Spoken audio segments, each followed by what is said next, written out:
12th of July 2025. This is it's called Protest Tour, Sanction Israel Protest Tour they call it. And this is the BAE Systems headquarters in 175 Liverpool Street, just opposite Hyde Park here on the other side, and the Anzac Memorial. And they're going to do a tour from here to another two separate arms manufacturers that are supplying the bus. I don't know, one of the cars giving them a beep. Yeah, they're going to tour from here to another two manufacturers of arms somewhere else in Sydney. So yeah, there's a reasonable number of cops here. There's the boss cops keeping an eye on things, and he's the one in the middle, always here. The guy on his left is his lieutenant, or his assistant, always at everything. And yeah, more and more people arriving, so it looks like it's a reasonable number of people here and a reasonable number of cops, because it's not too narrow of a spot, which is good, so they'll be able to manage to be here safely. All right, let's see how it all goes. I'll shut up for a minute.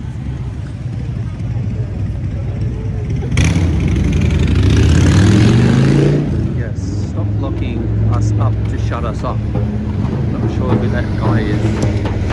And I'm not sure, because I haven't seen the cops wearing masks for a long time, so I'm not quite sure when that was taken. I'd say that's an older photo. Albanese, stop the lies, you're giving Israel F-35s. That'll be one of their chants, I'd say, today. Yeah.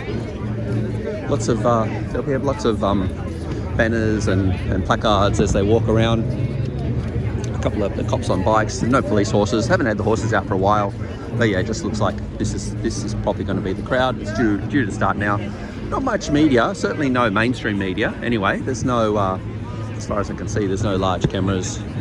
Just maybe some other alternate media, or I can't even see the usual one from the socialist group.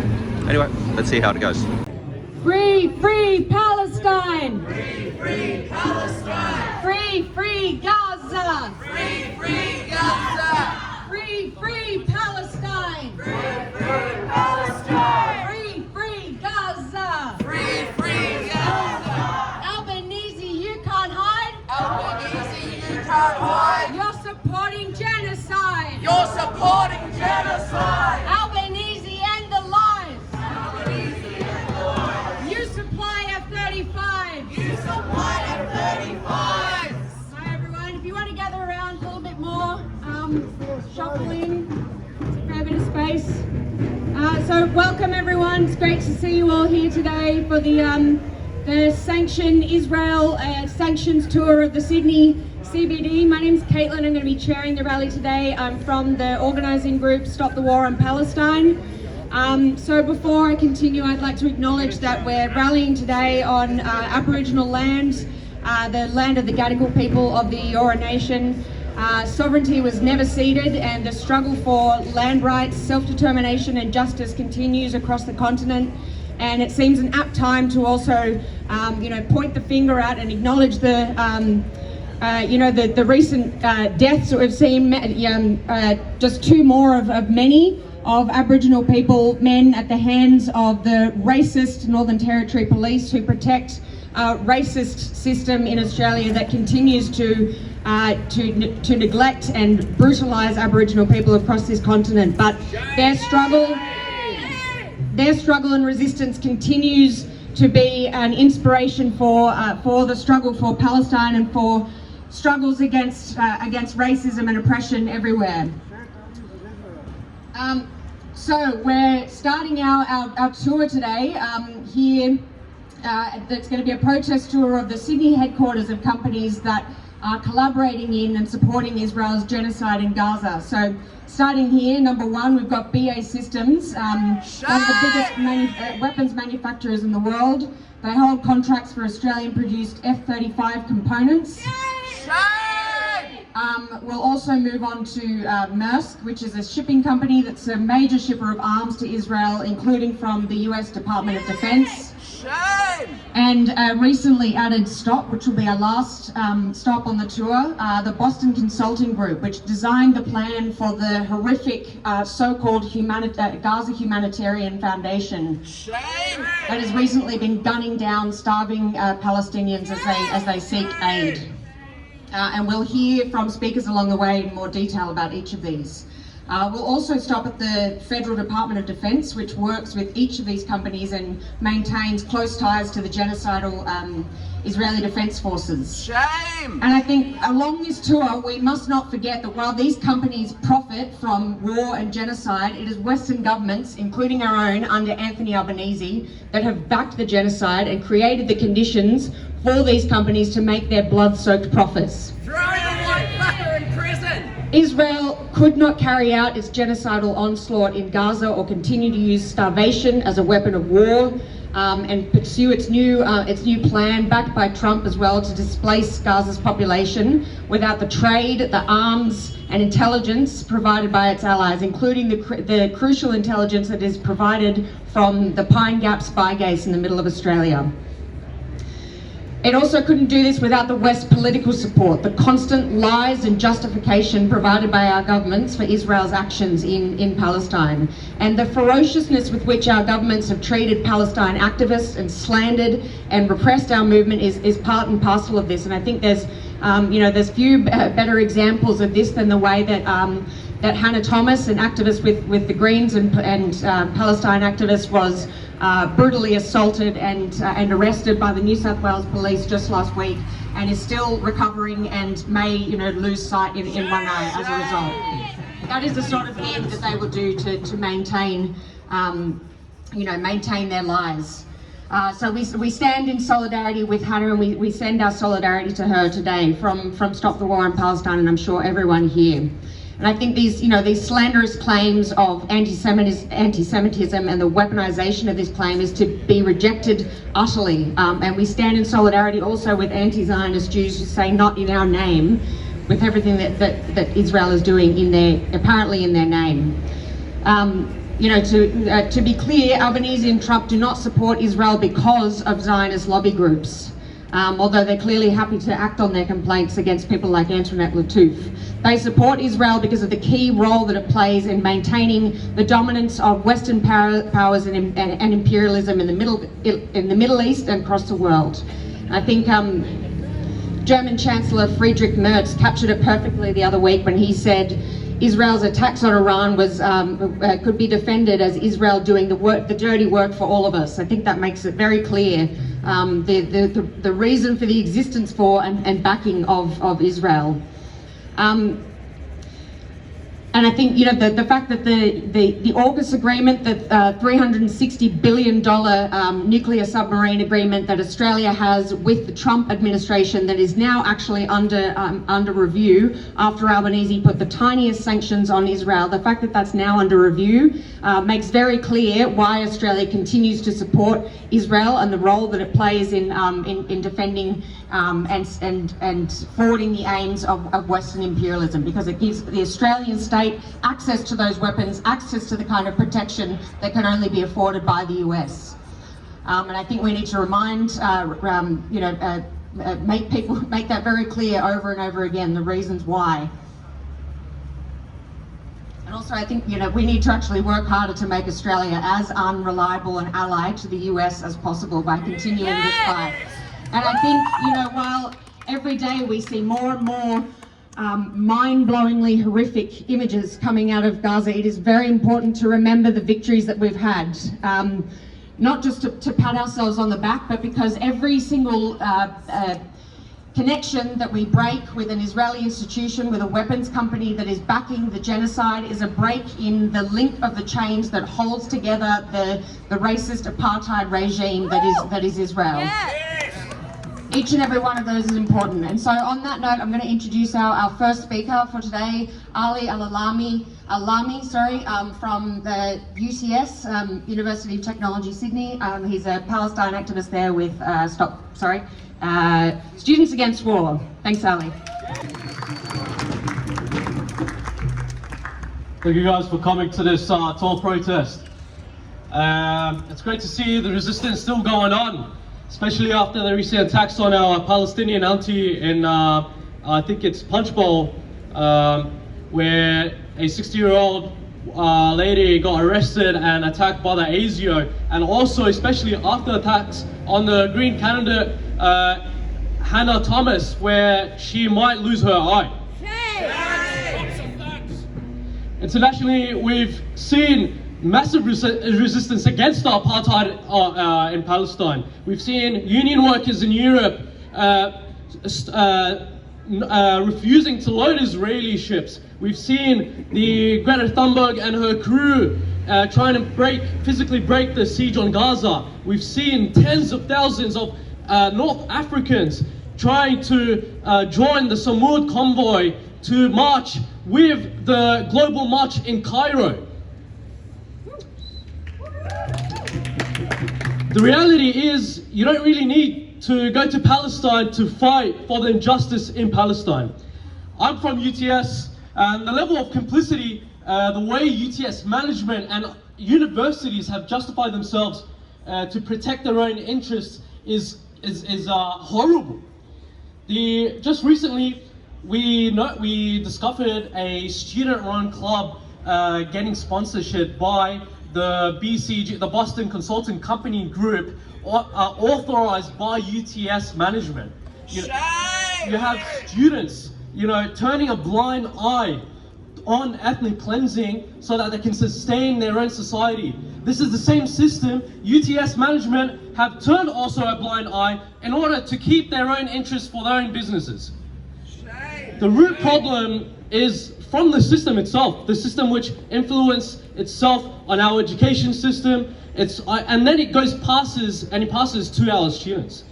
An Australian member of parliament has stated that Australia's interest, main priority is defence. That means our education's main priority is also defence. That's why you have justifications from university bureaucrats continue their relationships with war companies because it is endorsed by our federal government.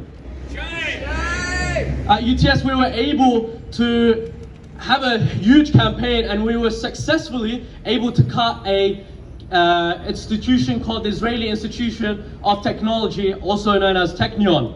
This institution is one of the main core establishments of Israeli military and weapons development since 1948. It is deeply rooted in the genocide and the arms industry of in Palestine. Since 2010, UTS has quietly maintained a memorandum of understanding with Technion, and we've been able to receive a document of freedom of information document that was revealed the extent of partnership that Technion had. It has student exchange programs, it has joint research programs, it uses our UTS facilities, our libraries, our laboratories. This successful campaign was not easy. It came from dedicated organization, unified, organized actions, and focused targets on focused campaign targets, and also with mass mobilization. We first started organizing after taking inspiration from UCID encampments, and it took our first official steps after UTS union staff workers put up a BDS motion in the UTS NTU branch. The backing of our teachers and staff united students to help organize something at UTS.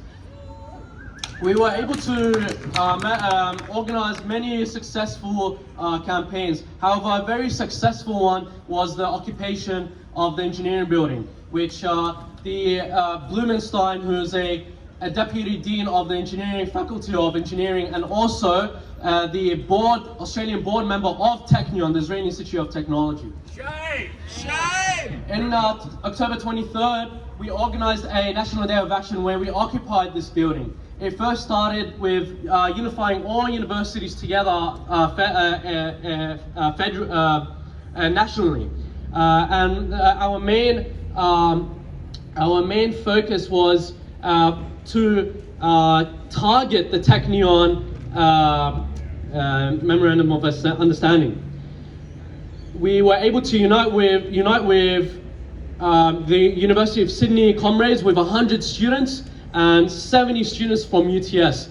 Now, 70 students alone would have never been able to occupy the engineering building, where we demanded that we cut the ties with Technion and to cut all Israeli ties that that were the demands of the National Day of Action. It was the help of international solidarity from University of Sydney, where they helped us march to UTS with 100 solid comrades and occupied UTS with the 70 and 60 other UTS comrades at UTS. It is this mass mobilization that we see really is successful with the University of Melbourne, where you had 300 people occupying Mahmoud's Hall. You need mass mobilization and organized actions, unified organized actions in order to continue these resistance. The storming of course, the storming of the engineering building didn't just come out of nothing. It came out from a struggle that UTS students and staff members had. An example of many of the struggles that we faced at UTS was the total suppression of our freedom to talk about Palestine. Shame. Before we stormed the engineering building, a UTS researcher wanted to host a research seminar about his research, the health crisis on Gaza. Now, when we applied for the seminar, UTS management played tennis with us back and forth for 2 months. Until the last day of the booked lecture that we booked up, they hit us with a last, cancellation because of a thing called a risk assessment policy. Now, it is bullshit. Now, this same risk assessment policy was used to invite an IDF organized organization to put up their October 7 propaganda on our campus. The same risk assessment policy which rejected us let IDF on our campus. You had other things where we organized for the National Day of Action of the occupation of our UTS. We had security, grab our material off leaflets because they had the word genocide. They said they didn't like the word genocide. They said the big boss doesn't allow you guys to put the word genocide on it, while it was endorsed by the elected student representatives, the UTS Student Association, who were one of the main organizers with us, Students Against War and Palestine Society, who were the organizers for that National Day of Action. They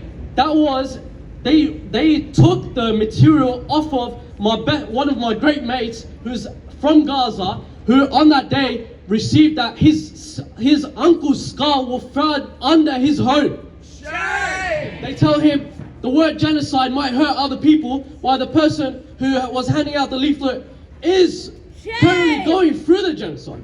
Shame. You had posters constantly being ripped, security threatening student organizers by IDing the student in the middle of a class of the day of the action. I received a misconduct because I was lecturing announcing a campaign against racism, anti-Palestinian and Islamophobia, and I received a misconduct while UTS has a thing called racism. It ends with me. Clearly, there are rules for certain people and not for the rest. Shame. I'd like to.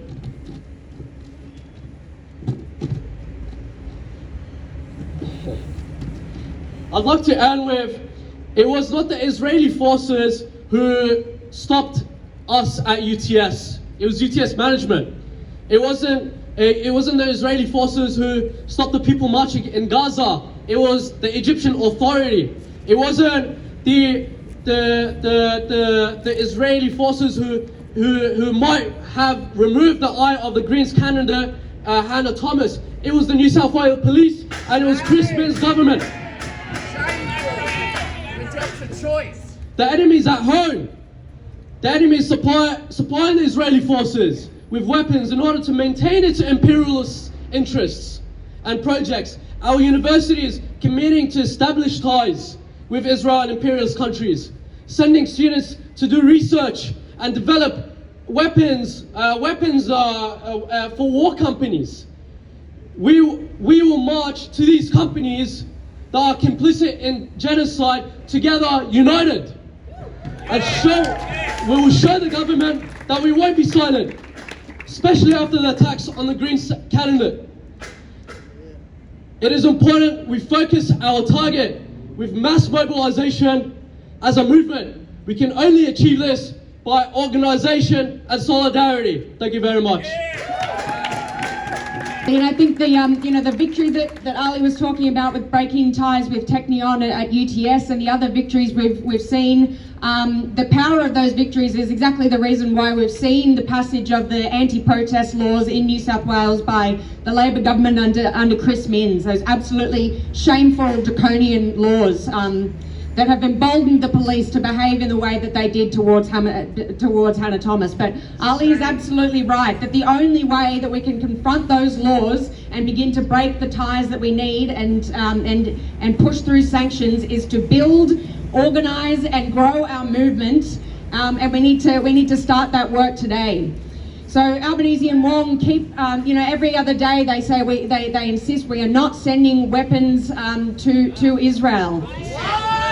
Penny Wong has said time and time again, oh, we're too far and too small to possibly make any difference on the conflict in the Middle East. Absolute rubbish. This tour today of the Sydney CBD alone is going to be a physical manifestation of the ties that are headquartered right here in the Sydney CBD. It's not a question of something being overseas. We know that this government is allowing weapons and weapons components to be sent from Australia to Israel, sometimes via the US, but it's the same thing. They end up in the same place being used against Palestinians in Gaza. Make no mistake. Shame!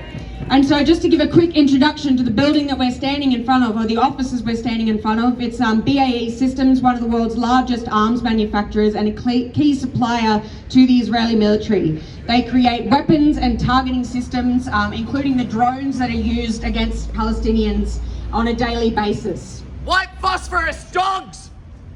And phosphorus. Australia is also a member of the global F-35 Joint Strike Fighter Partnership. And BAE is the principal partner in the F-35 program here in Australia. They produce and maintain key components for those jets, including flares, magazines, elements of its surveillance systems, and so on. Absolutely key components.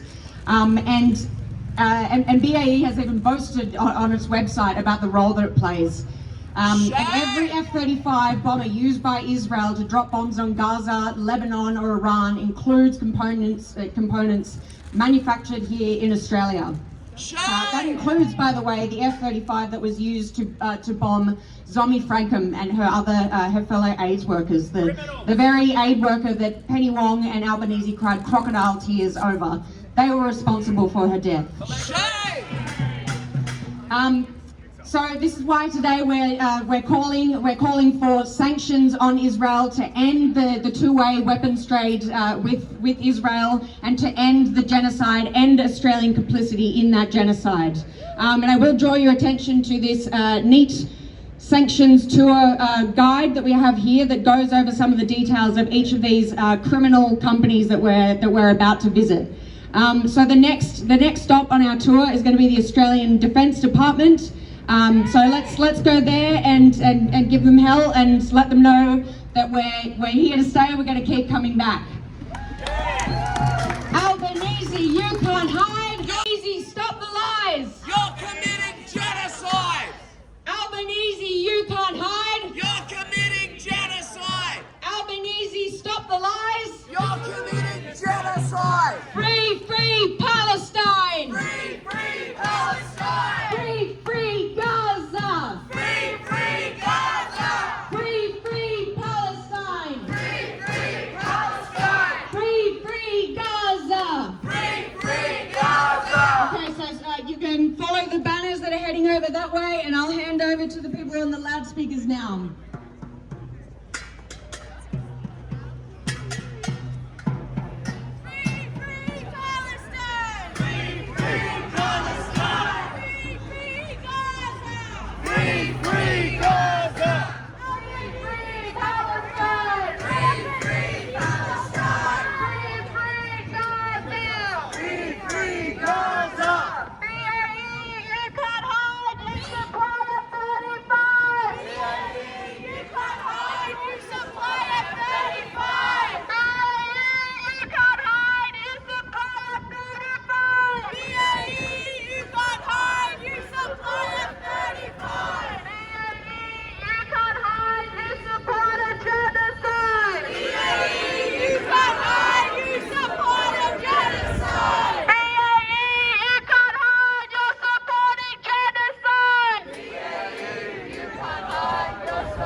they were outside BAE Systems.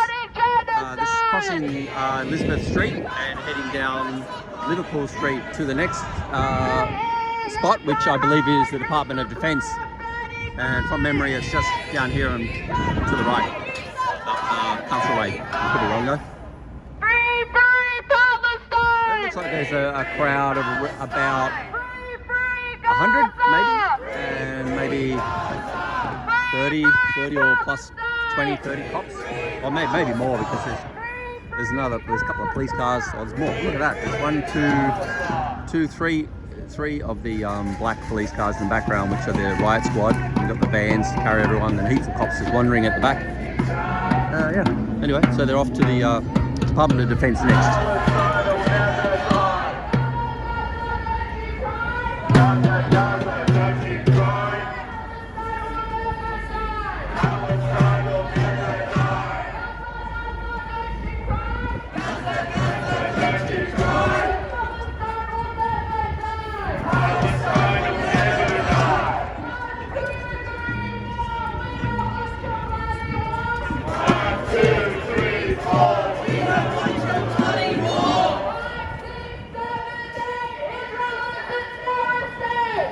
Department of Defence call was wrong. I didn't turn here.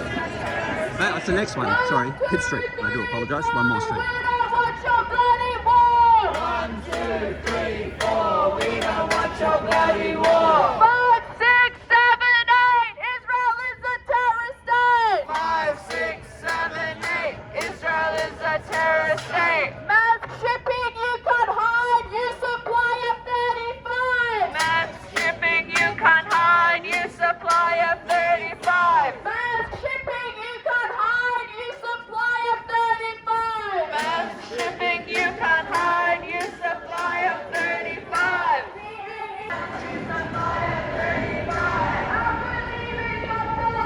So this is the corner now of Liverpool and Pitt Street. That's the World Square Centre. And we're going to come down here and turn the corner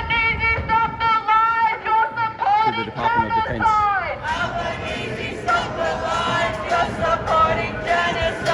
Not another cent! Not another dollar! No more money for Gaza slaughter! Not another cent! Not another dollar! No more money for Gaza slaughter! Not another cent! Not another dollar! No more money for Gaza slaughter! Not another cent! Not another dollar! No more money for Gaza slaughter! BAE, blood on your head! BAE, blood on your head!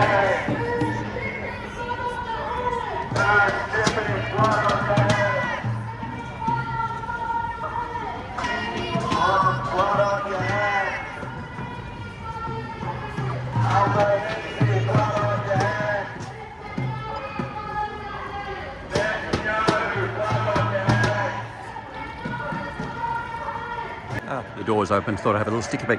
So this is the building, 320 Pitt Street, where the I'm not going in.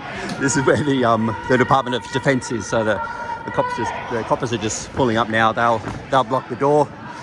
They're too slow for me though. So they'll just gather here on the road, I'd say, because there's no room. You can't really fit on the footpath, so it'll block the traffic for a while till they move on. He's telling this guy you either go or you stay. He's opted to stay.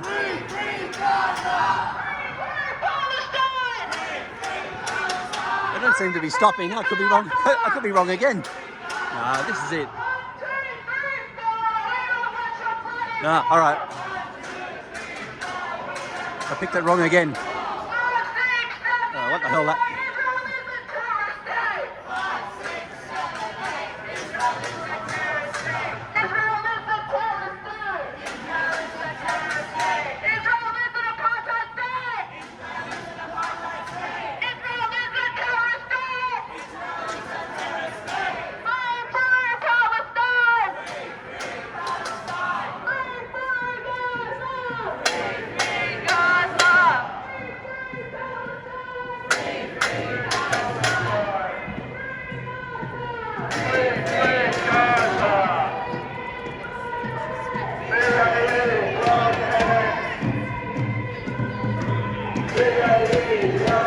In my hurry to get ahead, they've stopped. They've think they did a bit of a stop on the corner of what's that? That'll be Bathurst Street and Pitt Street. So I think that was a bit of an unauthorised stop off to block the traffic a little for a minute. It didn't last very long. And they're off again. Where the Department of Defence is anyone's guess, because it's not where I thought it was. But we'll get there when we get there.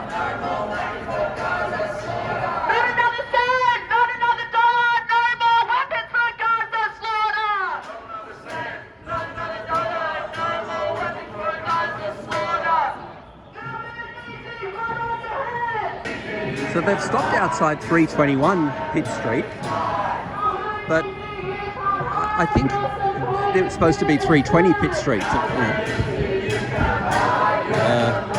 who knows? It's fellow saying to keep going again. Maybe it's just another stop off. I'm not sure.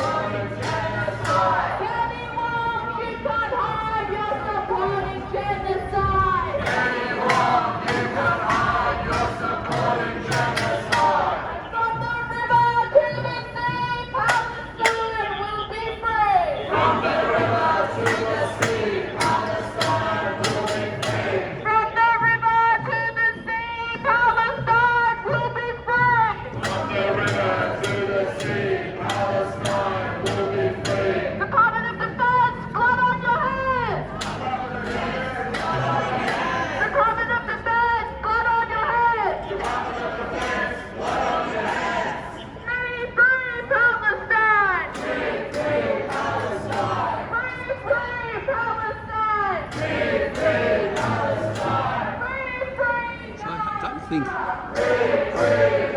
think they mucked it up, because I think this is just a, well, let's have a look. Let's see. Can't really see Department of Defence on there, but could be. No, it said 320, so I think they just mucked it up. You're supporting genocide! They've got the speaker system ready now, so maybe they're going to have some speeches, so we'll head over. Alright, so anyone who is working today can still hear our voices, and all of our points still stand. So I think it bears repeating, refuting the claims of Albanese and Wong that we are not sending weapons or anything to do with weapons to Israel. Particularly when we saw those revolting pictures that were circulated a few weeks ago of IDF commanders posing with the R400 weapon system made by the Canberra-based Electro-Optic Systems and the drone gun MK4 weapon system made by Australian company Drone Shield. Drone Shield actually has a photo of a smiling Anthony Albanese holding a drone gun MK4. And it boasts on its website, the Australian government supports Drone Shield as a sovereign solution provider as global tensions continue to escalate. Shame.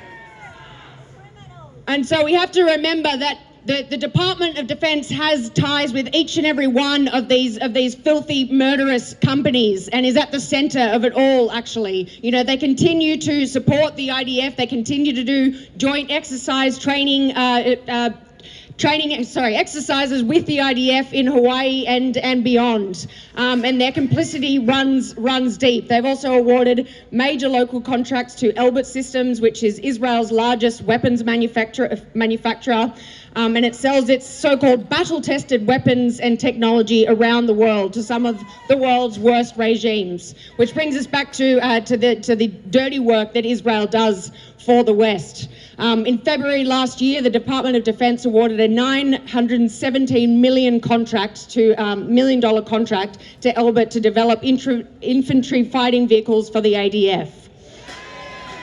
And as we've already said, Australia is a member of the global F-35 Joint Strike Fighter Partnership, and that allows Australian companies to participate in the global supply chains for those F-35s. And the Australian government has expressly allowed the export of these fighter jet parts for assembly and maintenance. So we remind Penny Wong of that every time that she lies through her teeth to us about that and says that we have no role in what is going on in Gaza. Penny Wong, blood on your hands. Penny Wong, blood on your hands. Albanese, blood on your hands. Albanese, blood on your hands. BAE, blood on your hands. Maersk shipping, blood on your hands. Albanese, blood on your hands. Penny Wong, blood on your hands. Okay, I'm going to hand over to our next speaker, Adam Adelpour, who is an activist with us in Stop the War on Palestine. Thanks, Adam.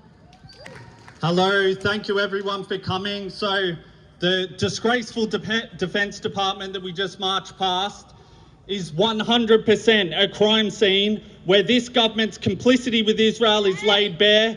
Its support for war crimes is laid bare. You see the defence partnerships, you see the intelligence sharing between the Albanese government and Israel via the United States, and every one of these ties is a tie to genocide.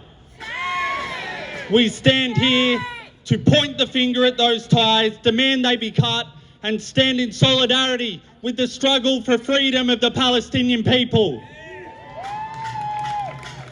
What I wanted to start with was Pine Gap Spy Base.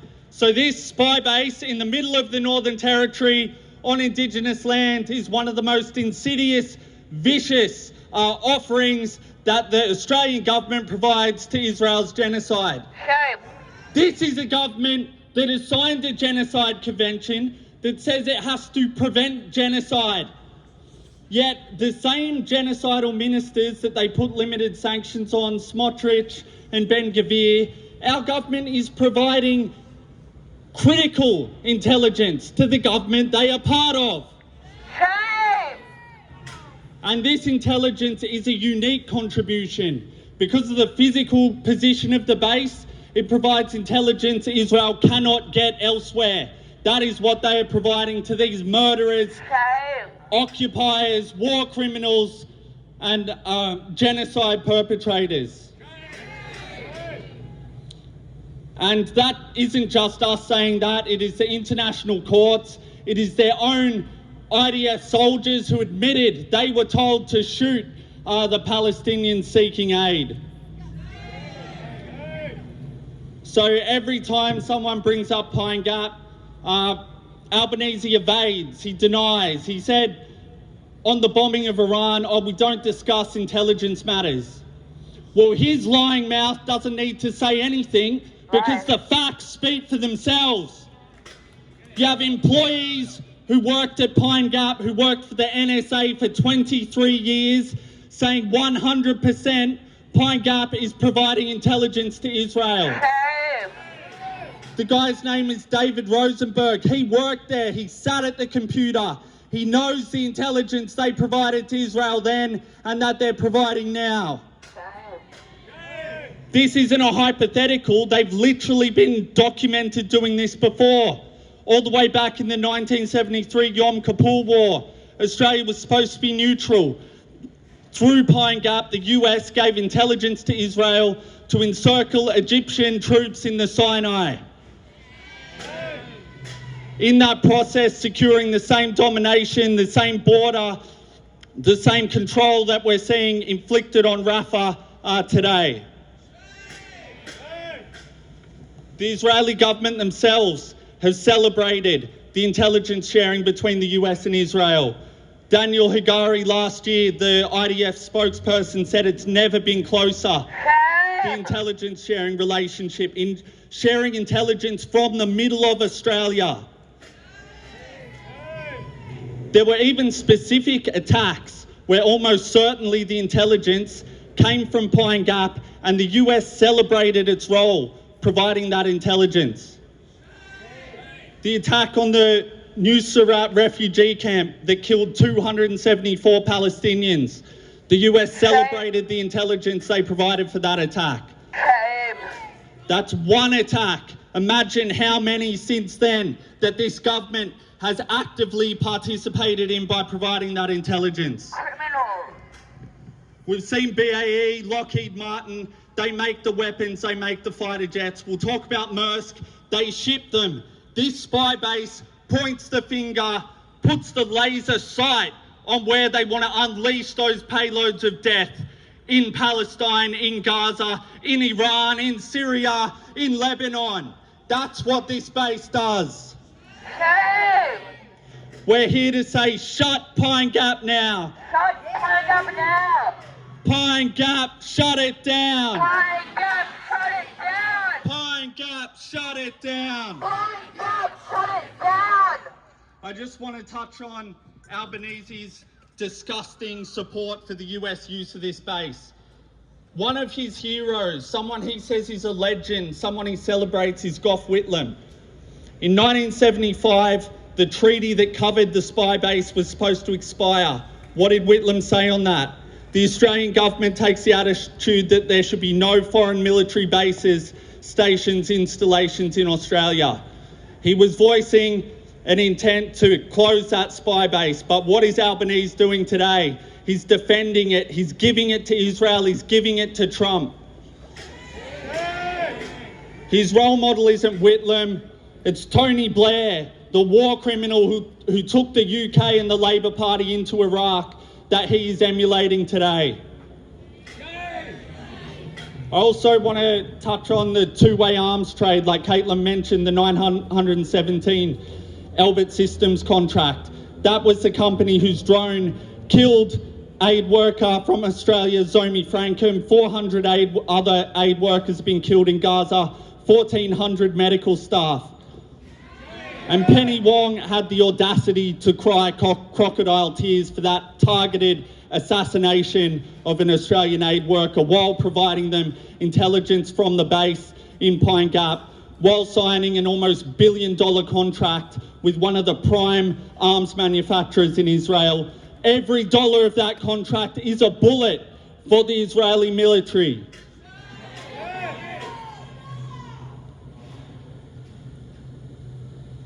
We've also heard about the drone guns, the F-35 parts, the R-400 EOS weapon system that are being delivered straight to Israel from Australia with the full knowledge and participation of this government. We've just seen documents come out last night, a smoking gun proving they export those parts directly to Israel for the F-35. And I just want to finish with the relationship between Australia, Albanese, the Defence Department and the Trump administration. They're doing the massive Talisman Sabre defence exercises with the United States right now. They've signed the AUKUS agreement for $380 billion, $68 billion nuclear submarines. Albanese gave Trump $800 million for AUKUS at the start of this year. Every one of these things is cementing an alliance with Israel's main backer, with the state without which Israel could not drop another bomb. It is the United States at war alongside Israel in Gaza, in Iran, in Syria, in Lebanon. On top of that, the alliance with the United States saw the B-2 bombers that bombed Yemen refueled over Australia end of last year, start of this year, in a trial run for the bombing of Iran. But I'll just finish now, but none of this is something we need to sit back and accept. We just saw last night the Spanish steel manufacturer. They got busted exporting 122,000 tonnes of steel to Israel. But there was protest, the movement exposed it, and now that company has said it's over, no more steel for Israel. That's what needs to happen to Bisley Steel, the F-35 parts, to every other export that is going to the terror state. Albanese knows that movement can come here. We've seen the beginnings of it with the ties that are cut at the universities. There are many more ties that can and will be cut, and that's what Albanese is afraid of. That's why he's using the repression, but it has not worked, it will not work. Free Palestine. It will not work. Free Palestine. Free, free Palestine! Free, free Palestine. Free, free Gaza! Free, free Gaza. Albanese, you can't hide! Albanese, you can't hide. You're supporting genocide! Albanese, stop the lies! Albanese, stop the lies. You supply F-35s! You supply F-35. Albanese, stop the lies! Albanese, stop the lies. You supply F-35s! You supply F-35. You supply F-35s. Okay, we're going to continue our tour now. And our next stop is Maersk shipping. So let's keep walking. It's about 5 minutes walk. So we haven't stopped that for 5 minutes. All right, yeah, they did they said, I paused for a minute while she admitted that they did overshoot the Defence Department. They got to 321 instead of 320, so it's only missed it by one, really, but by a block. So they're off again. Next is Maersk, I don't know how you pronounce it, shipping. They had a protest here a little while ago. It's down next to George Street and, what do you call that one? Not King, Market, Georgian Market. So, yeah, we'll see. It's not too far off.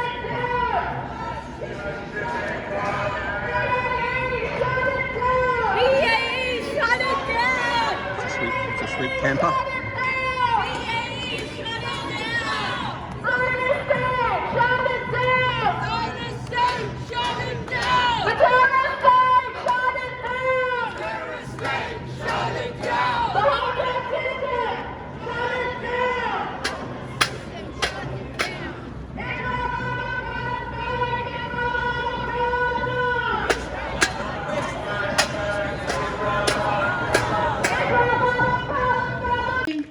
Free Palestine! Free Palestine!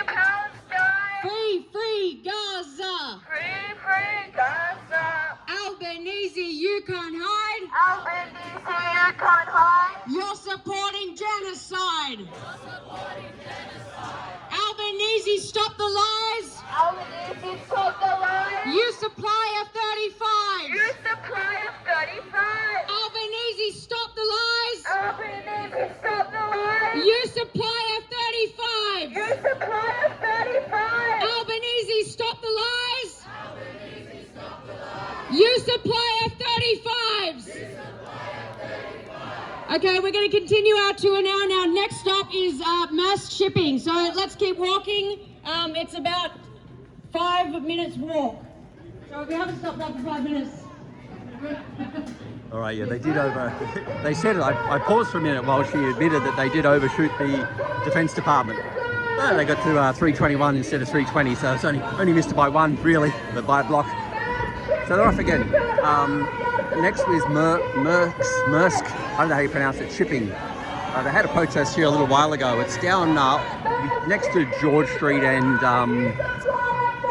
what do you call that one? Not King, Market, Georgian Market. So, yeah, we'll see. It's not too far off.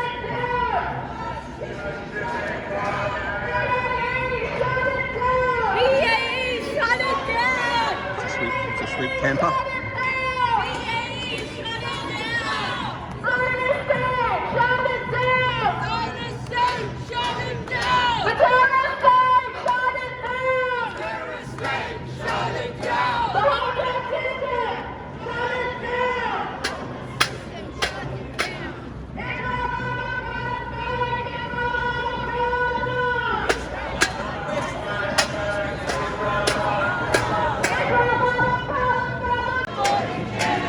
Down now past this is still on Pitt Street and Park Street. I knew that, I just lost it for a moment, but they're heading on down now and they'll turn again at Market Street. You're supporting genocide! Delegate to Gaza, let's defeat Intifada!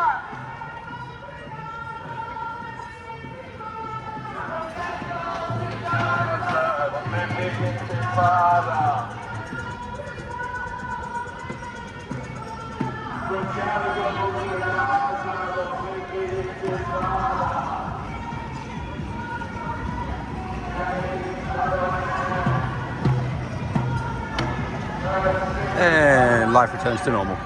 Just to wait for the entourage of cop cars to come through. It's got an entourage of cops as well. We've got now 2, 4, 6, 8, 10, 12, 14, 16, 18, 20. And then at the front, and then you've got the law and order and riot squad, 1, 2, another van, one of their vans. Oh yeah, it's got the little lights in it. And another two, there's 6. Yeah. Anyway, so that's the whole entourage. And then when they cross, finally the traffic flows again. This taxi's off. He's right at the last second. He's out of there. All right, and off it continues to the next stop, which is I think it's on the tram lines. I reckon they'll push them off the tram lines and onto Market Street. All right, I'll sign back on when we get there.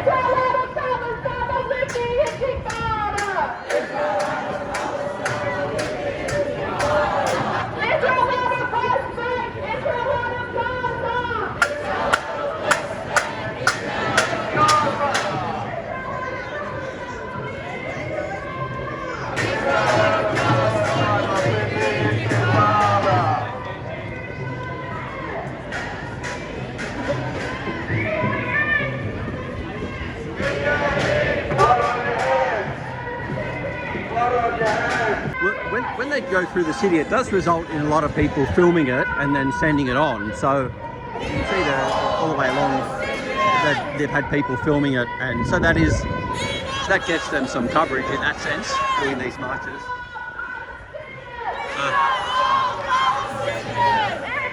So the Maersk is here, number 44, that street, the York Street, I believe. So they're nearly there now. They just come down, that's Market Street, there's Centre Point, and they'll just reassemble over there. And I think it can be kept on the footpath because I had one there once before and it was on the footpath, so it's like really running to a copper.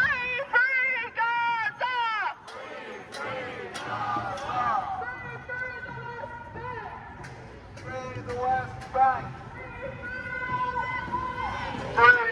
the West Bank.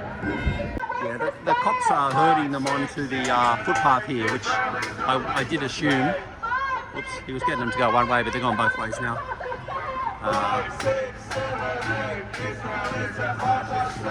Because there's a elevated area here for the speeches and for the signage as well, by the look of it.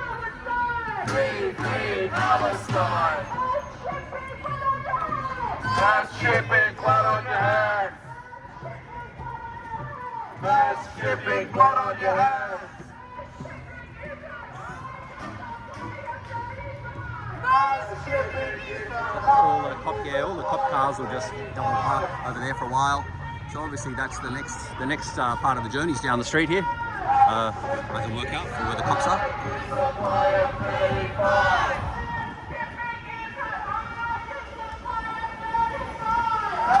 shipping in the high new supply of 35. Shipping shine, shine. Shipping shine, shine. From the river to the sea, Palestine will be free. From the river to the sea, Palestine will be free. From the river to the sea, Palestine will be free. From the river to the sea, Palestine will be free.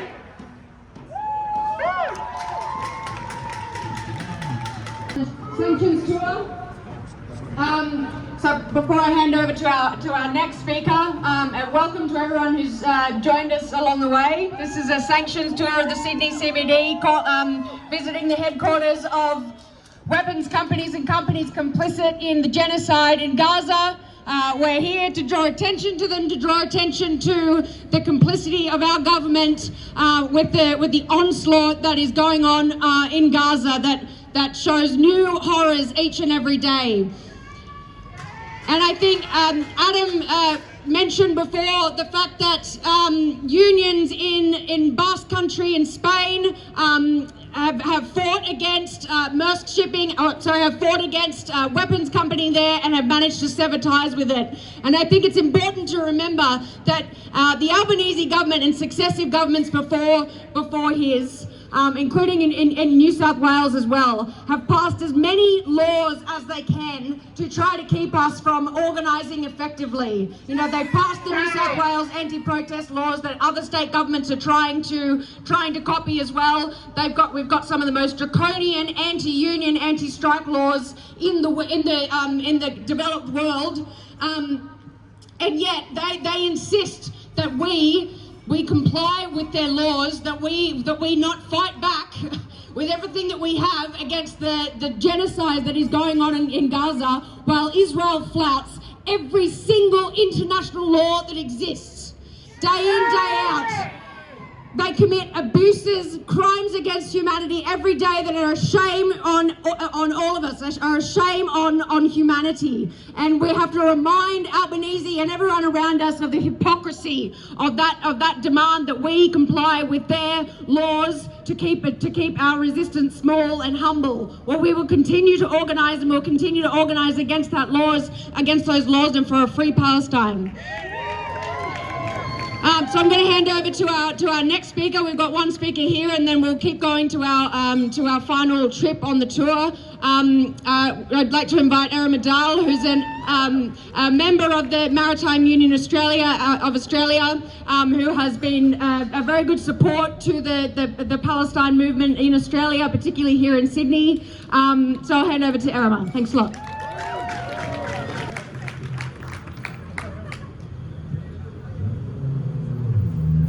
Thanks, Caitlin.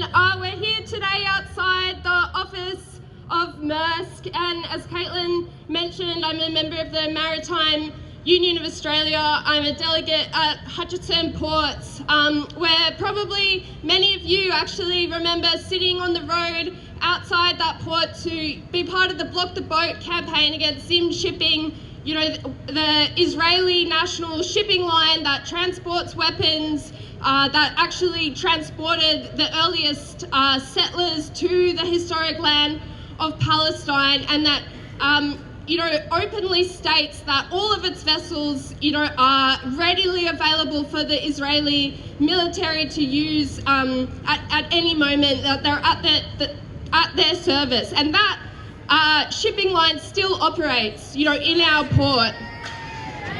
When I'm driving machinery at work, I look over the fence to the neighbouring terminal Patrick's, and I can see boxes with Maersk signage. I can see boxes with Zim signage. Everyone who's already made the point, our government wants to pretend that we're a neutral player, and yet every single day there's cargo coming in and out that has a direct tie to this apartheid genocidal regime. And I think it's worth reflecting on the fact that Palestine, which doesn't have statehood, is not allowed its own port. It's not allowed its own airport. Why don't we have a global shipping industry that is delivering aid to the starving people of Gaza instead of weapons to a genocidal regime of Israel? These multinational, industries that operate all over the world, some of the biggest industries in the world that control all of global trade, they are not serving, the ordinary interests of humanity, and our governments are facilitating them. But let's talk about Maersk specifically a little bit, because the Palestine youth movement has run an incredible campaign called Mask Off Maersk, and they call Maersk the veins of imperialism. The veins that run throughout the system that actually allow all these horrific weapons that we've heard about to make their way to Israel, and in particular F-35s.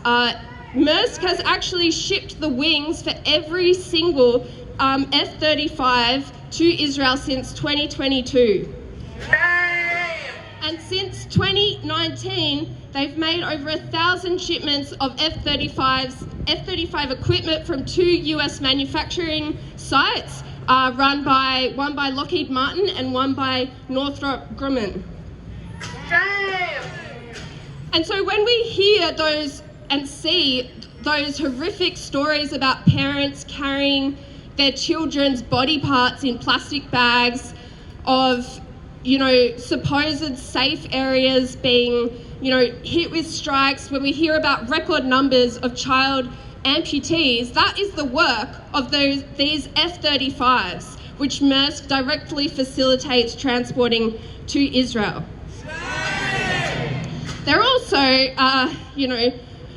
not to, limit what they're capable of, they also assist in transporting what are called expanded mobility tactical trucks, which, amongst other things, have been used to transport prisoners, IDF prisoners of war. But we have a good news story standing here, because Maersk is also the first shipping company that has been successfully pressured to cut ties, specifically with the illegal settlements in the West Bank. After being named, Maersk was named in Francesca Albanese's the Economy of Genocide UN report. Their offices in Europe have been occupied by, hundreds of protesters. One was occupied for an entire day. And most importantly, the campaign actually made links with organised labour, and they were able to track specific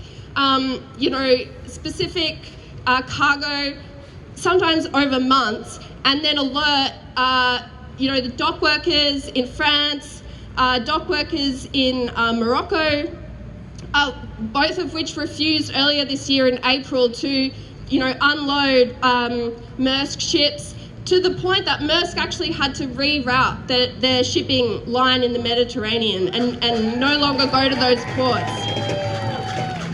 And so now they've actually announced that they will be screening cargo and will not be transporting goods coming from the illegal settlements in the West Bank, which is a massive testament to this campaign and to our power.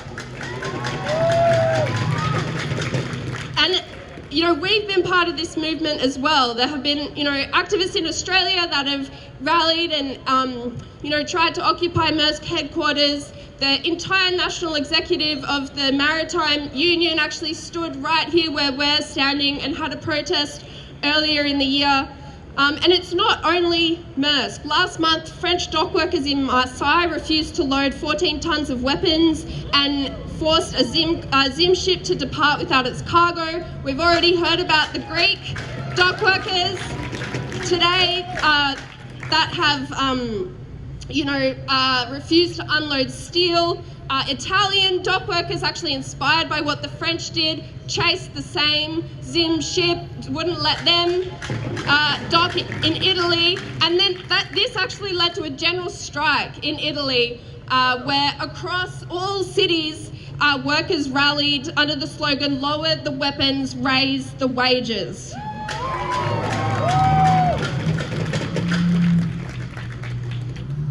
And I think also this has got, pushed its way all the way up to government. So the Spanish government, which actually has an arms embargo, refused to let several Maersk ships docked, and they're currently investigating Maersk for alleged breaches of its arms embargo, and they actually called the captains off the ship to undergo an investigation, and when they refused, they've now launched these court proceedings. And I think that just shows how little our government is doing and what they could be doing. Maersk is freely coming in and out of this country. We produce F-35 parts here. Who knows what's on their ships? Why isn't, the Australian government doing its due diligence to investigate these Maersk ships? But I think what these examples really show is that we don't need to wait for our government to act in order to sanction Israel. And what the Mask Off Maersk campaign calls for is, they call it a people's arms embargo. We actually have the capacity to impose these sanctions. And Maersk is not off the hook. They're still transporting weapons. So whilst they're, tying themselves, in knots to avoid to avoid being in breach of international law, which is, you know, a low bar, you would think, and yet they're still supplying the weapons that are being used to slaughter Palestinian people. And so we need to obviously escalate this campaign. We need to get, you know, weapons off Maersk ships. We need to get Zim ships out of Port Botany. And last year, as part of the Block the Boat campaign, the MUA actually led a march in Port Botany with the lead banner of which said "No trade with apartheid." The ACTU, the peak body of Australian unions, has released a statement saying that Australia should ban all weapons trade as well as impose targeted sanctions. And we've heard of some other victories. The Nurses Union actually just recently passed a motion to cut ties with Israeli, you know, medical companies. And the NTU have now called a national day of action and are calling on other unions to join. I think, you know, what the importance of all of this is that our problem in the movement is not that we are outnumbered, it's that we are out-organised. But in fact, when we organise, we have the power to stop the entire supply chain that feeds and enables Israel to carry out this genocide. And that is what we need to keep working towards. We need to organise in our workplaces, we need to reach out to the unions, and all of us together, you know, can bring down this Israeli apartheid regime and stop the genocide. Thanks, everyone. Backwards.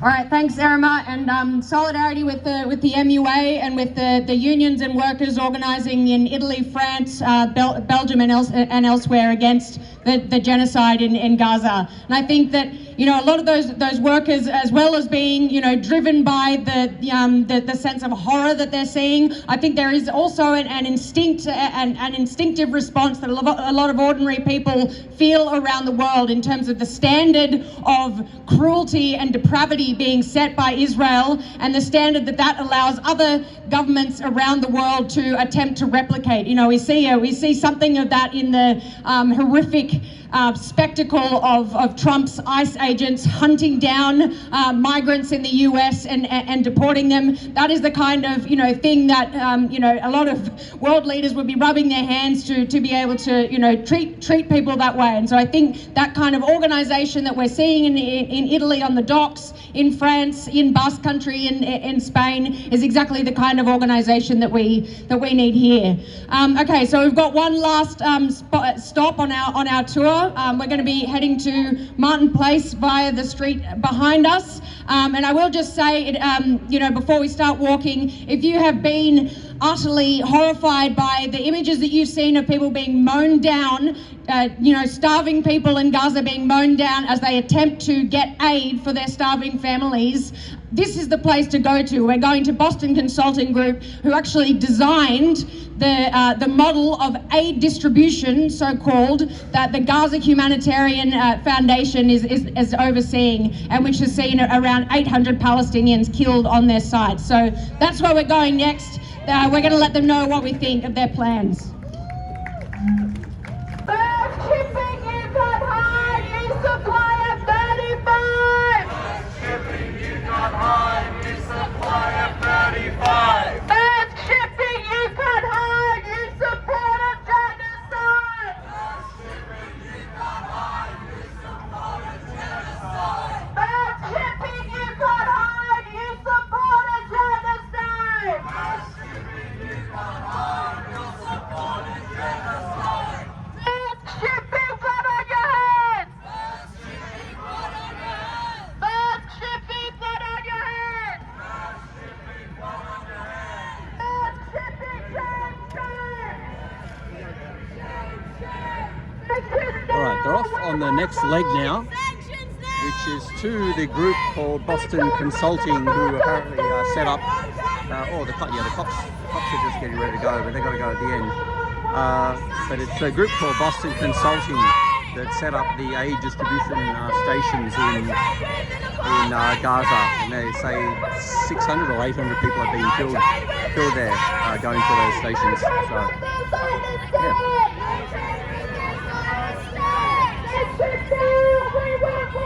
Sanctions now, we won't wait! Stay with the apartheid state!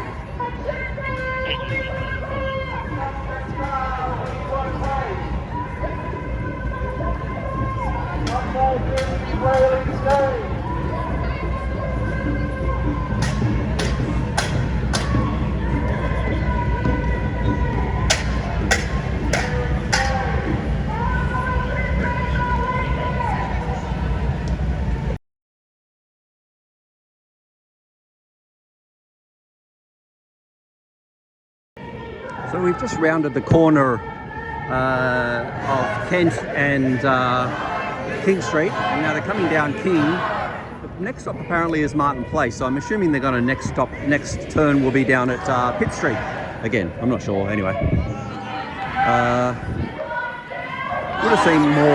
would have seemed better to go through Pitt Street more, but that's not what happened. Let's see where they end up.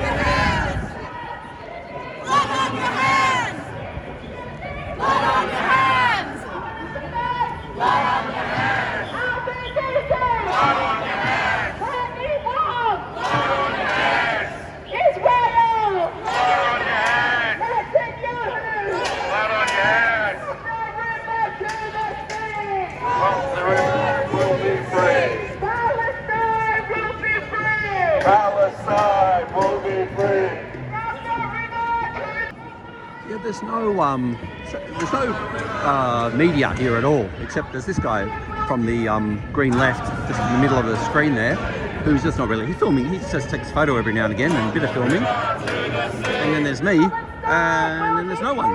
Like, that's it. This would, it's kind of, these protests would come and go without being recorded, but I'm not sure why the media, maybe they've just lost interest now. I think most people have, it's only if something, the media is only interested if there's some there's a fight or some violence or some, a counter protest and some yelling and screaming and pushing and shoving and whatever. But if it's just this, it's a lot of police resources and, a bit of my time taken up, a lot of police vehicles, and that's it. And then Zeb from the green left, who probably gets less views than my Sydney protest channel. Let's sneak in here in front of the coppers. But that's it. It's a smallish group. I'd say 100. Generously, I'd say 100, but could be slightly more, could be slightly less. A lot of times you'll hear there's dozens of protesters or thousands. So 100 is pretty accurate, I think.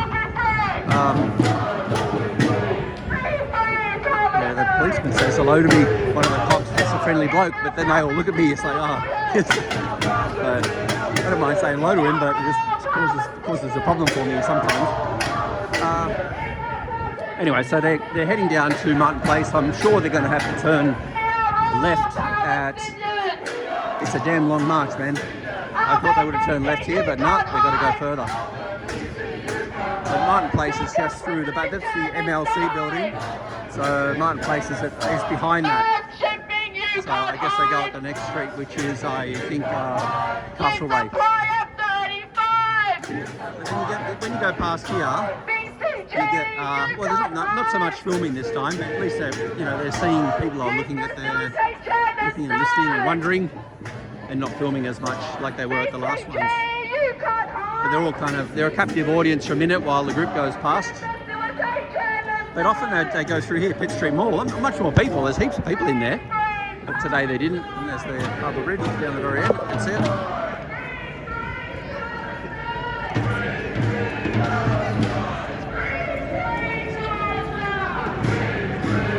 And everyone is waiting and pretty much wanting it to finish so they can cross the street. Oh, there's one girl's filming, no one else is. Once the cops are gone, then the tourists and the locals and whoever else is here gets to cross the street and continue on their merry way. They always end up going past a wedding at these things. Just try and get the crowd in the bride and groom are looking and having a laugh about it. Film from this side and see them crossing in the background.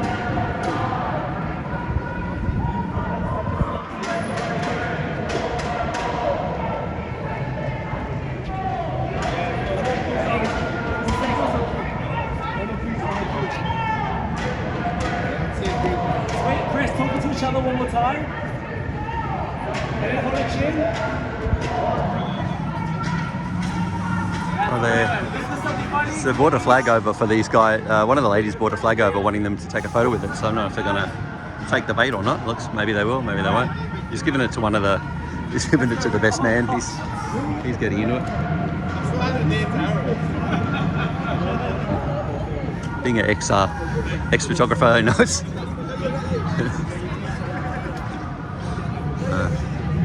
Is she gonna? Nah, I don't think the bride. I think the groom and bride aren't that keen. Anyway, all right, they're off again. All right, I'm going to cut them off at the pass and head down. Martin Place is here, so they've got to be here somewhere. So just yeah, again, cut them off at the pass. That was funny. Yeah, just while we're waiting for them to come down, this is Martin Place, as you can see. And look at this. Here we go. right in the middle of Martin Place. You got a tent set up, and there's these older gentlemen doing their skateboarding. They're not kids, that's for sure. But and then, you know, of course, in the background is the Reserve Bank of Australia. That's that building there, getting a $1 billion facelift, I believe. Don't quote me on that, but well, they just on Tuesday they just said no, you can't have another interest rate cut. But yeah, we need a $1 billion facelift on the building. They've even lifted a crane up to the top of the building. They've put a massive crane on top of the building to do the refurb of the Reserve Bank building, which is there again. It's that building, and they've got the scaffolding and shit at the front here.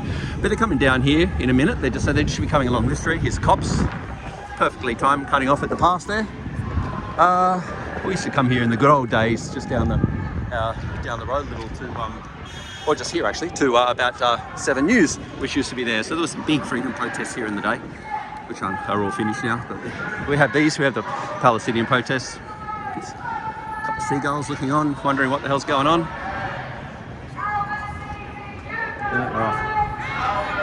So here they come.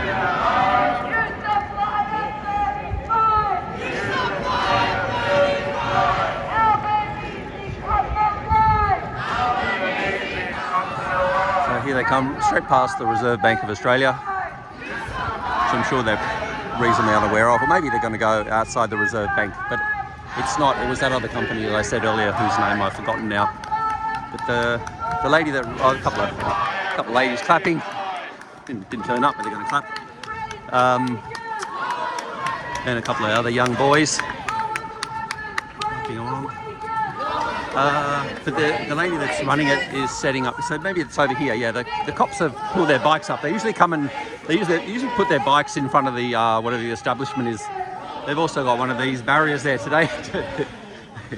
There's a nervous-looking security guard inside with his earpiece in. But yeah, so that stops them getting into this unmanned building. So it's 60, obviously 60 Martin Place is the address. And there's the security guard inside looking very apprehensive, like he's got the police here. Anyway, let's check out the last stop of the day.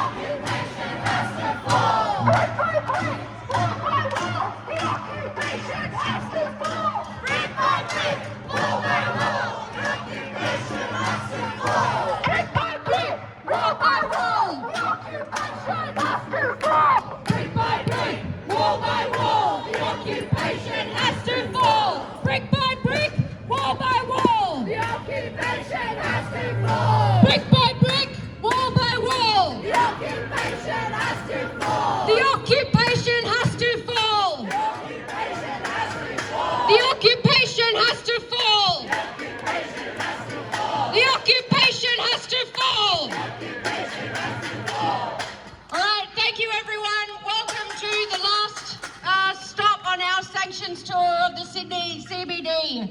And speaking of the occupation wall needing to be dismantled, behind me is Boston Consulting Group, or BCG, which has played a despicable role in working with the Israeli state to design solutions for how to deal with the Palestinian population in Gaza, including the new plan that they're acting on now to relocate voluntarily a large portion of the population of Gaza to the south. This company was also contracted by the IDF to design the system of aid distribution that is being overseen by the so-called Gaza Humanitarian Foundation. I think the very title of this foundation is like a sick joke. The GHF is a US-Israeli-backed aid organisation that operates militarised aid distribution sites in Gaza. They're watched over by Israeli soldiers, against all of the rules and protocols that dictate how aid should be distributed. They're overseen by Israeli soldiers while starving Palestinians are forced to walk for hours and then queue behind barbed wire fences to access food and aid. The Palestinians that have sought aid at these centres have described the experience as being like the Hunger Games, but 10 times worse. And the images of crowds and the distribution so-called process show some of the most degrading and dehumanising treatment you can imagine. And with the GHF, I think Israel has really created precisely the conditions befitting its view of Palestinians as human animals. That is the way they're being treated. And this is a company that is helping them do it, that has given them the design to actually set up those aid distribution centres. So we know that since March, Israel has blocked virtually all food, medicine, aid and essential supplies from entering Gaza. Back in May, the UN's World Food Programme said Gaza is the hungriest place on earth. And this week, hunger in Gaza, according to the same agency, is worse than ever. There are 90,000 children needing urgent treatment from malnutrition, and actually the numbers of people who have died from starvation is not entirely known, but we are going to see it continue to rise. And there are aid trucks sitting, waiting with food in them outside the borders of Gaza, being stopped from entering and have been stopped from entering for months on end by the IDF. That is letting them in, letting those trucks in is the first step towards lifting the famine in Gaza. And the head of the UN Agency for Palestinian Refugees, Philip Lazarani, has accused Israel of engineering the most cruel and Machiavellian scheme to kill in Gaza. I think that describes it very well. Since starting operation in May this year, almost 800 Palestinians, including many, many children, have been killed, more than 5,000 injured at the GHF's distribution sites. They replaced the 400 localised distribution sites that were set up at the time of the very brief ceasefire at the start of this year. They have replaced them with four distribution points. They throw the aid basically out onto the ground. They open the gates. Palestinians have about 20 minutes to get the food before they start firing at them. That is what the Boston Consulting Group has been consulting on. That is what they created. That's what they helped create right here in the middle of our city. So when you tell us, Penny Wong, that we're too far away to make a difference in what's going on in Gaza, explain that. Explain their presence here. Shame. So, okay, as I said, this is the last stop on our tour. Thank you for walking through the city with us. It's been a long walk, but the energy has been really fantastic. I'll remind you all that we are Stop the War on Palestine. We're an activist group, grassroots activist group, and we're open to anyone to join. You don't have to have any experience. Well, all you have to have is a will to fight for Palestine. We meet fortnightly. Follow us on Instagram or find our website. Come and join our meetings. Come and get involved in the struggle, and together we'll build the fight that we desperately need for Palestine. Free Palestine! Free Gaza! Free Palestine! Free Gaza! Gaza, don't you cry! Palestine will never die! Gaza, don't you cry! Palestine will never die! Palestine will never die!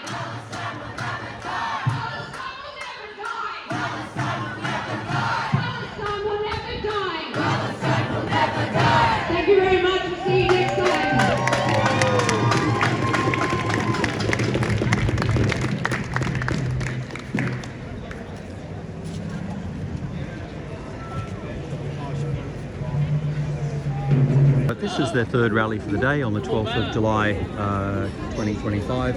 This is at Chinatown in Dixon Street. That's the infamous Chinatown gates, I guess you call it. And there's a few people here for it, and what the idea is this. It's, what's that say? Rally to resist racist violence from far-right demagogues, media and governments launching race hate.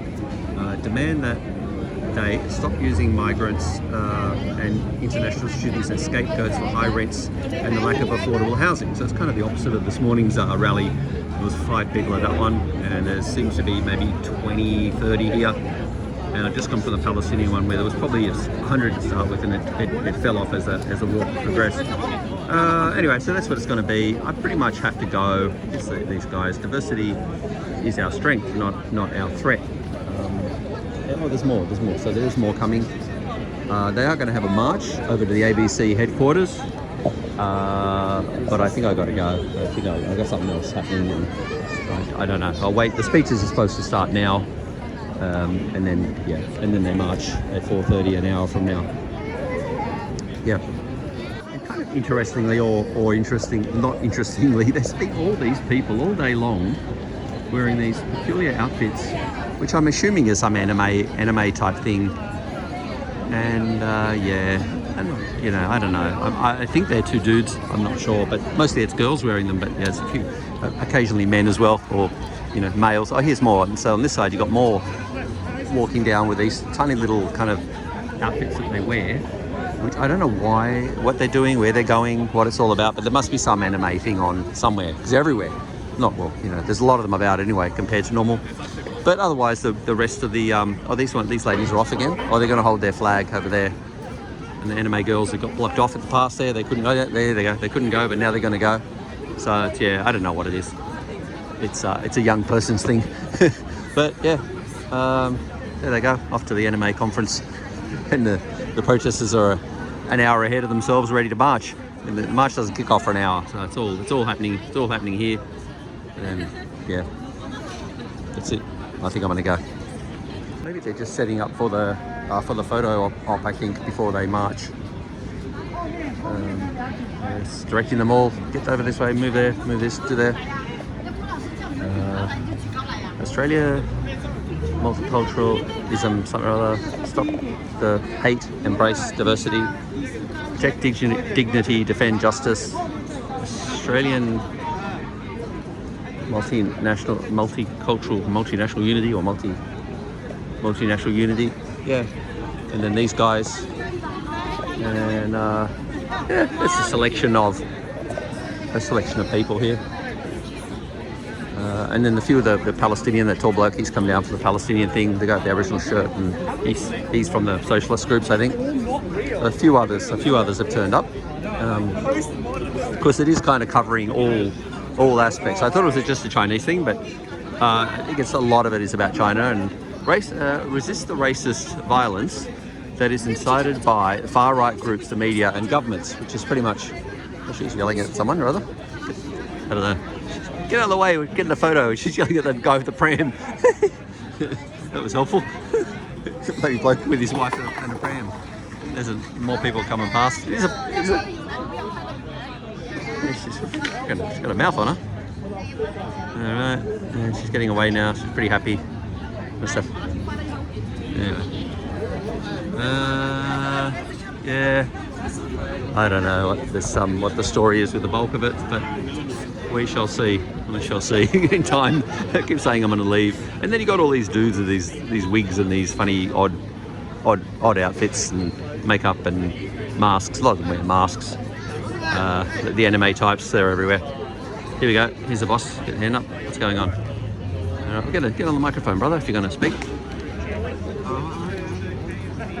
They can't get upset with people walking in front of them when they've set it up in the middle of the path.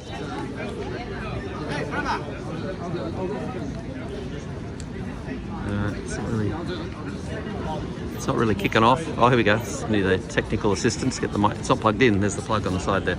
That'll help. All right.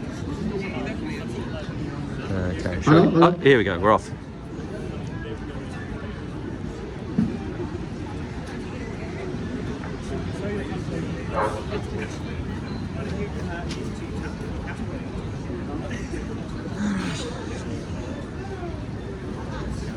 Maybe we're off. Yeah, there's going to be a lot of people walking through, but can't do much about it. 大家好， Oh, you don't even 非 get 常 English. 感谢大家，这些各位朋友来参加我们今天的活动。首先呢，我们向在这块土地上的传统的主人致以 This is 崇高的 the 敬意。他 welcome 们 to 是 country, maybe. Gadigal people Oh, of there we go, it is. I picked it. First Nation。我们向他们过去、现在和未来的长老表示崇高的敬意。 Yep. Cannot escape it. You cannot escape from it. 今天的活动呢，是因为在5月中旬 ，East Garden 有一对中年夫妇就受到一对teenager 的攻击，从中呢我们看出了那个种族歧视挣扎在里面的种族歧视的根源，所以因为这个原因呢，我们联合澳大利亚华人总工会，联合托洛茨基平台。 一起发起本次集会游行，也得到了 Maersk 和平组织、西西里反战组织、澳大利亚湛江同乡联谊会、澳大利亚高州同乡会的协办支持。在此，我对各位朋友的光临表示衷心的感谢。同时，我们也要特别感谢新南威尔士州议员 Linda Woods 州议员的特别支持。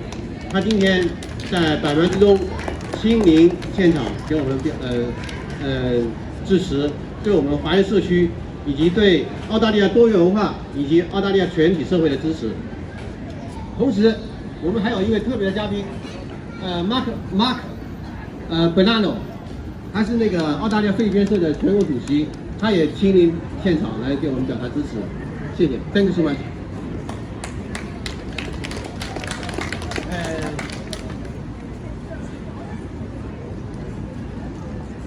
Thank you, David. Today's action comes at a crucial time.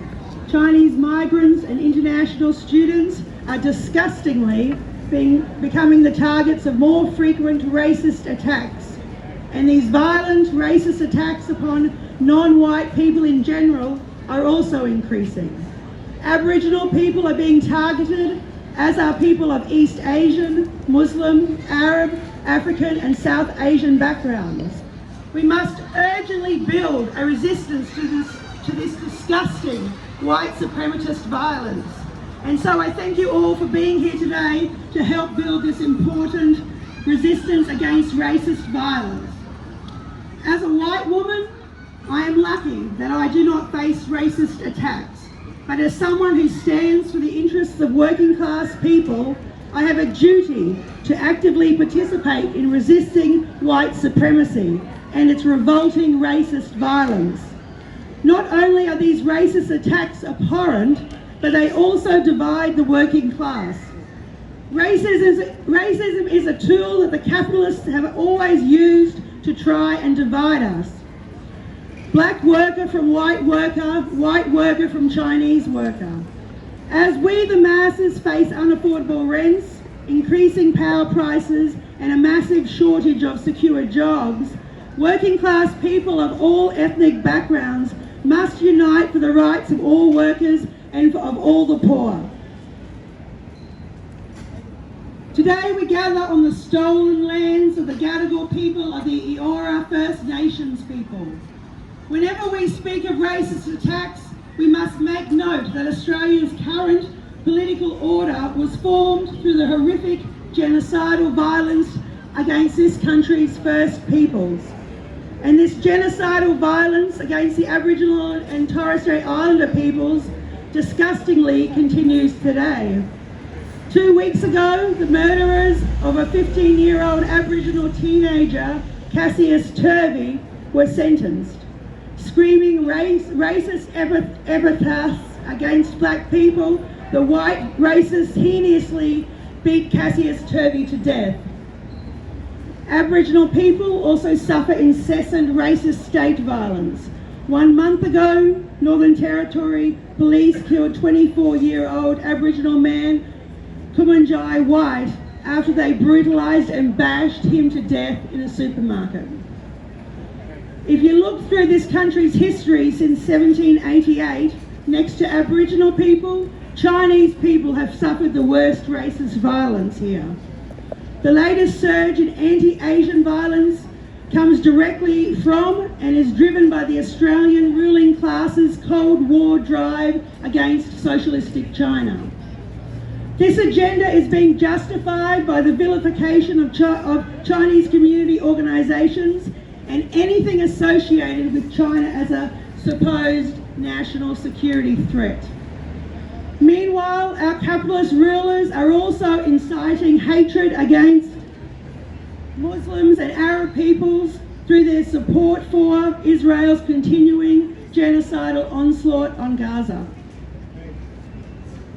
Far-right forces, the Labor government, the Liberal opposition and the mainstream media are also creating racist hatred by falsely blaming migrants, refugees and international students for high rents. We must refute all of these lies. We must inform people that high rents are actually caused by successive governments selling off public housing and conducting pro-speculative policies. These are things like negative gearing and capital gains tax, government policies that allow for and encourage rich people to buy as many houses as they can so they can make money, often at the expense of renters and working class first home buyers. The highest rate of rents just so happened to be in 2021, and this was a time when all borders across Australia and into Australia were closed and there was absolutely no migration. We must explain that China, far from being a threat, is the only world power that has not fought a single shooting war in the 21st century. We must point out that the Palestinian people's resistance is just a struggle against brutal oppression. Get in a hurry on. Cut that page out, and that page, and not that page. Get rid of that page. Here we go. So I'd just like to share just one small thing that I was a part of. It was in Brisbane. There was a rally against. There was a whole lot of fascists that were about to join a movement in the middle of Brisbane, and I decided to come along to this rally. And I showed up there. There was a group of fascists that were about to do something, have some sort of a terrible protest there. And I had the most amazing feeling because I turned up and there was at least 100 multi-ethnic CFMEU construction workers, and the feeling of power to be a part of this group that was trying to crush the fascist group was such an amazing feeling. In the anti-racist mobilisation, we managed to drive these racists off the streets. Now, to be a part of this action was a feeling like I had never ever felt before. The feeling of strength to be part of such a powerful multi-ethnic workers group. It was fantastic. This is a way that we can crush these vile racist fascists from their intense course of action. So I'd now like to introduce our next speaker. Okay, I'd now like to introduce Thomas. Our next speaker is Thomas. He's an anti-imperialist Aboriginal activist, and he has been very active in struggles here against the Australian regime's support for Israel's racist murder of the Palestinian people. Thank you, Thomas. The fan club, apparently. Thank you, Trotskyist platform and Australian Chinese Workers Association for letting me speak. It's quite the honour. So let me get my notes out. I was just going to freestyle, but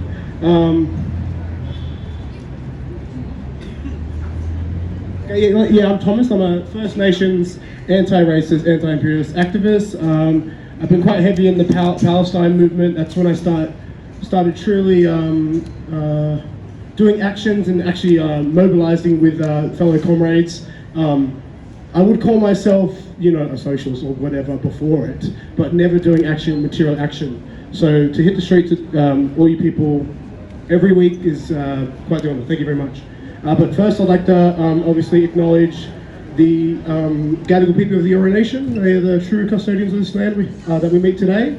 And I'd like to pay my respects to any Aboriginal people here today, elders both past and present and emerging.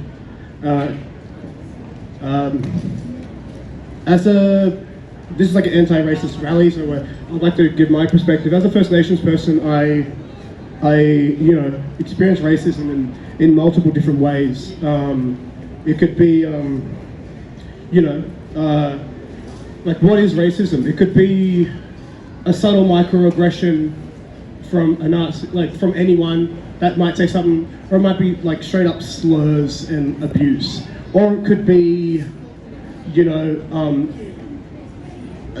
a violent attack from a person that wants to strike fear into a community, or it might be, systematic state violence that is planned to keep a group or people down and stop them from growing. And I haven't got attacked by, or mainly it's like microaggressions and slurs, and but never physical violence. But I do notice the systematic state violence that we face, and that the bourgeois parties like the ALP and the Liberals enforce. Even if it's not open, they do enforce these policies. Sorry, I'm going to go for my notes again.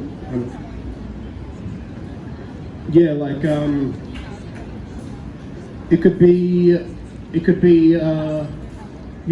Kumanjai White being executed in Coles,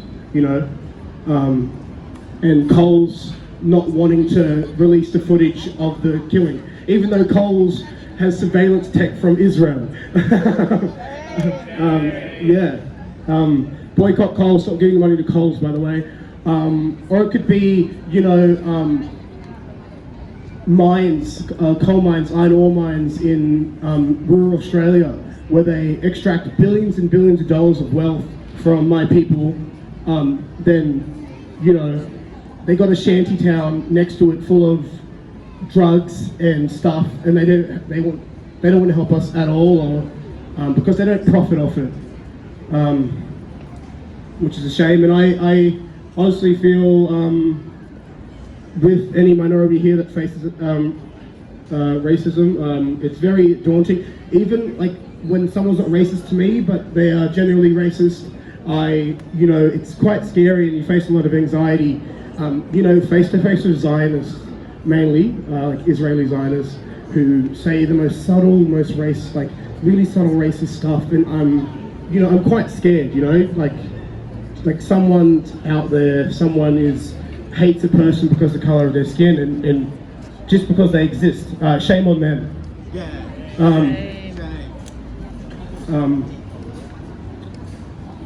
Sorry.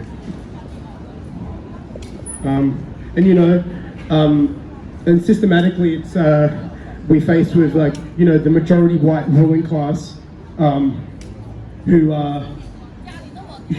create the diversion between us people. They cause diversion and they spread hate. It's white Australia that's killing Indigenous people in custody. It's white Australia that is over-policing Indigenous communities. It is white Australia that is stealing billions from my land. It is white Australia who have troops in the Philippines. It is white Australia who is enforcing US imperialism in the Pacific region. It is white Australia who is manufacturing cobalt with China. It is not minorities. It is not us. Well, some of us. And yeah, that's and maybe that's the thing, is sharing my perspective as a minority, an Indigenous person, who is the true, dare I say, the true proletariat of this land. Even though we are, here to have a united front as working class people, we have to make an exception to my people and listen to them, because Yes, yes. Thank you. But you know, we all have the same class goals, and that's me, I think. Always will be. Aboriginal land. Always was, always will be. Always was, always will be. Always was, always will be. Smash racist attacks on Asians, Muslims and blacks. Smash racist attacks on Asians, Muslims and blacks. Smash racist attacks. Smash racist attacks. Smash racist attacks.